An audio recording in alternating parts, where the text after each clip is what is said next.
पर ब्रह्म परमेश्वर योगीराज भगवान श्री कृष्ण के पावन श्री चरणों में मेरा शीर साष्टांग दंडवत प्रणाम है। समस्त ऋषि परंपरा को, सभी साधु संत महंत सभी को हृदय से वंदन करते हुए, सभी योग के आगंतुक, योग प्रेमी एवं समस्त राष्ट्र भक्त सबको मेरा प्यार भरा प्रेम पूर्वक वंदन है। आज हम सब लोग एक ऐसा अभ्यास देखने वाले हैं जिसकी सारी दुनिया प्रशंसा करती है। ऐसा अभ्यास है, वो है सूर्य नमस्कार।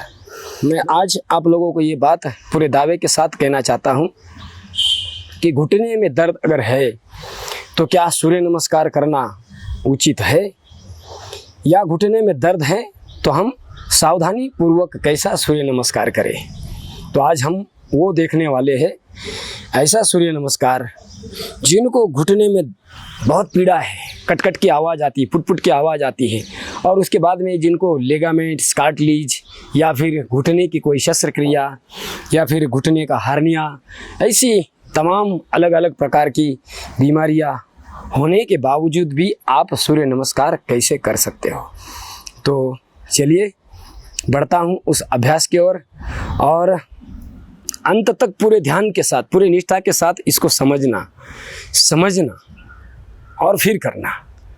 क्या घुटने में दर्द है तो हम कर नहीं सकते? कर सकते हैं, मगर कैसा करना है, बस इसका ध्यान रखना है।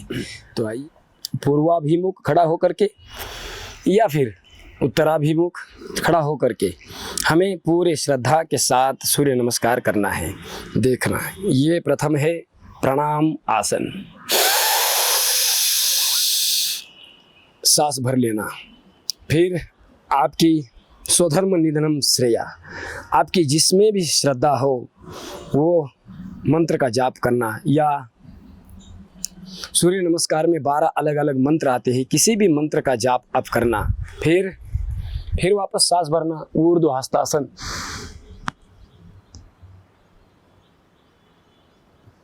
फिर सांसों को धीरे धीरे छोड़ते हुए पाद हस्तासन। ये पाद हस्तासन जो है, ये घुटने में जिनको दर्द है, पीड़ा है, उनके लिए बहुत ज़बरदस्त है, बहुत फायदेमंद है। बस इतना याद रखना कि जिनको कमर में तकलीफ है वो पाद हस्तासन ना करे। देखना, यहाँ से लेकर के यहाँ तक पूरे घुटनों के ऊपर खिंचाव आना चाहिए, ताकि घुटने में कोई भी पीड़ा अगर है तो बैक साइड स्टिच करना बहुत ज़रूरी होता है, ये ध्यान में रखना। और फिर धीरे धीरे अपना माथा अगर टिका सकते हो, घुटनों को हाथों की हथेली भूमि पे तो टिका देना, बराबर। या हाथ टिके हुए हैं, अब मैं धीरे धीरे पैरों को ऐसा पीछे ले जाऊंगा। पाद हस्तासन के बाद आपको सीधा पर्वत आसन में चले जाना है, ये ध्यान में रखना।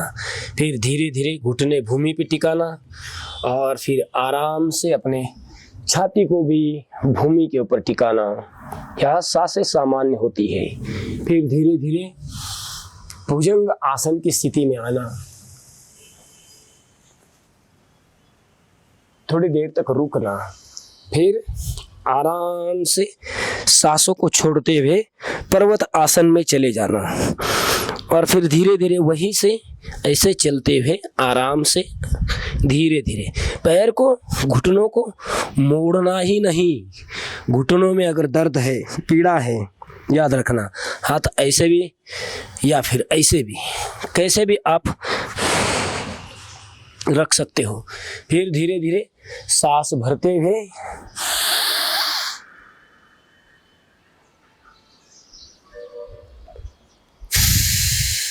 ऊर्ध्व हस्तासन, और फिर मैं आया फिर वापस अपनी पहली स्थिति में प्रणाम आसन में। फिर इसी को वापस मैं दोहराता हूँ। सांस लेना,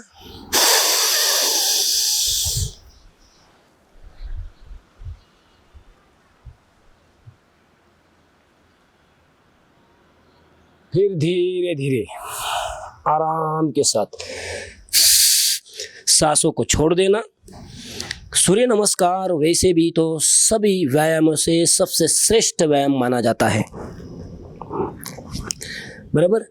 हाथ ऐसे टिकाना या फिर ऐसे पकड़ना, मात्र शर्त इतनी है कि घुटने सीधे रहे। अपने आप मुड़ जाते हैं, स्वाभाविक मुड़ जाते हैं वो घुटनों में अगर दर्द है, मगर प्रयास करना। देश बंद चित्तस्य धारणा, धारणा सूच योग्यता मनसा। आपका सारा ध्यान घुटने के ऊपर हो। अगर घुटने में दर्द है और स्वास्थ्य का लाभ भी पाना चाहते हैं, सूर्य नमस्कार करने का लाभ भी पाना चाहते हैं, उसका आनंद भी लेना चाहते हैं, तो सारा ध्यान घुटने पे टिकाना। यहाँ पाद हस्तासन में थोड़ी देर तक रुकना, यहाँ से भागने की कोशिश मत करना। फिर धीरे धीरे देखो, मैं पैर मोड़ नहीं रहा हूँ, बिना मुड़े हुए पैरों को आराम आराम से पीछे ले जाता हूँ। पीछे भी हमारी एड़ी भूमि से सटी हुई देखना, ऐसे एड़ी उठा के मत रखना, खिंचाव आने दो। यहाँ से वहाँ तक, आपके कमर से लेकर के आपके एड़ी तक खिंचाव आने दो।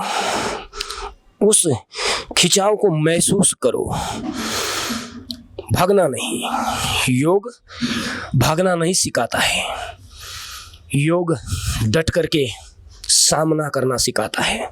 फिर घुटने भूमि पे, फिर धीरे धीरे छाती भी भूमि पे, साष्टांग आसन, फिर सरल हस्त भुजंग आसन,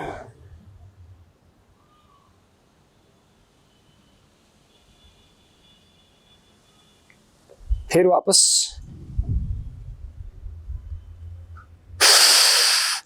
यह सांस छोड़नी है पर्वतासन स्थिति में। बस इतना याद रखना, घुटने में अगर दर्द है, पाद हस्तासन और पर्वत आसन सूर्य नमस्कार में वर्जित है, करना नहीं है। फिर धीरे धीरे वहाँ से चलते हुए आना, पाद हस्तासन की स्थिति में आना है धीरे धीरे। फिर वापस यहाँ रुकना है, थोड़ी देर तक रुकना, प्रयास कीजिए।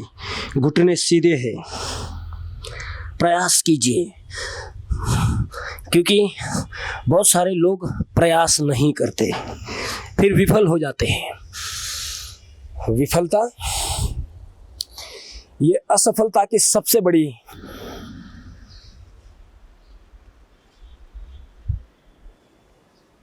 सबसे बड़ा एक कारण है। तो ये हमने 2 बार आपको ये अभ्यास करके दिखाया, जिसका मैंने कोई जवाब नहीं। बस घुटने में दर्द है तो सूर्य नमस्कार के अभ्यासों का आनंद अगर लेना चाहते हो तो बेशक लीजिए, मगर कैसे? अक्सर लोग देखो वेकी के पीछे भागते हैं, वो कर रहा है तो मैं भी क्यों ना करूं, और फिर सावधानी बरतते नहीं, असावधानियों के साथ में योग को अपनाते हैं और फिर बाद में योग को जो है बदनाम करते हैं। बोलते हैं कि हम तो योग कर रहे थे और फिर हमारे घुटने में और हमारा दर्द बढ़ गया, कमर दर्द में और दर्द बढ़ गया। तो भाई सावधानी, precaution is better than cure, ये ध्यान में रखना। सावधानी ही हटी फिर दुर्घटना घटी। तो योग में भी सबसे पहले तो सूत्र योग का अतः योग अनुशासनम ही है, तो उसको याद रखना। तो मैं पतंजलि योग विद्यापीठ हरिद्वार के तत्वानुसार परम पूज्य प्रातस्मरणीय योग ऋषि स्वामी जी महाराज एवं परम पूज्य प्रातस्मरणीय आयुर्वेद शिरोमणि आचार्य श्री के पावन श्री चरणों में वंदन भी करता हूं, और उन्हीं की दिशा निर्देशानुसार ये नासिक जिला पतंजलि योग समिति के माध्यम से ये सेवा है, घर घर द्वार द्वार आपके हर व्यक्ति तक ये पहुंचाना चाहता हूं। तो मैं गोकुल जी आज के लिए इतना ही, कल फिर मिलेंगे। इसके आगे भी हमने कुछ वीडियो सूर्य नमस्कार के पहले डाले हैं। अगर कमर में दर्द है तो कैसा करना है, हार्निया की समस्या है तो कैसा करना है, ये वीडियोस आप ज़रूर देखना, और अच्छे लगे तो उसको लाइक भी करना। मेरा काम, मेरा कार्य और मेरी ये ऋषि सेवा मेरी ये ईश्वर सेवा, मेरी ये राष्ट्र सेवा अगर आपको अच्छी लगती है तो इसको ज़रूर सब्सक्राइब करना मत भूलना। तो मुझे इजाज़त दीजिए। ओम श्री गुरुभ्यो नमः। ओम श्री सर्वभ्यो नमः।